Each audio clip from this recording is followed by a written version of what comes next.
বন্ধুরা, আপনারা কি কালো জাদুতে বিশ্বাস করেন? এমন জাদু যা মানুষের শরীরকে ভিতর থেকে খেয়ে ফেলে, মানুষকে দিয়ে নিজের ক্ষতি করায়। আজকের গল্পটি এমন একটি এতিমখানার, যেখানে লুকিয়ে আছে এক ভয়ানক অতীত এবং এক নারীর অদম্য প্রতিশোধের স্পৃহা। আজকের movie the queen of black magic. ইন্দোনেশিয়ার এই মুভিটিকে অন্যতম সেরা হরর মুভি বলা হয়, কারণ এর শেষের টুইস্ট আপনার গায়ে কাঁটা দেবে। তো চলুন বাতি নিভিয়ে শুরু করা যাক আজকের হাড় হিম করা গল্প। গল্পের শুরুতে আমরা দেখি হানিফ নামের এক ব্যক্তিকে, যে তার স্ত্রী নাদিয়া এবং ৩ সন্তানকে নিয়ে গাড়িতে করে অনেক দূরের এক নির্জন গ্রামে যাচ্ছে।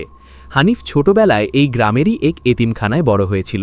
আজ এতদিন পর সে সেখানে ফিরে যাচ্ছে, কারণ এতিমখানার প্রধান তত্ত্বাবধায়ক মিস্টার বান্দি খুব অসুস্থ এবং মৃত্যুশয্যায় আছেন। মিস্টার বান্দি হানিফ এবং তার বন্ধুদের বাবার মতোই স্নেহ দিয়ে বড় করেছিলেন। পথে যাওয়ার সময় হঠাৎ হানিফ গাড়ির ব্রেক কষে।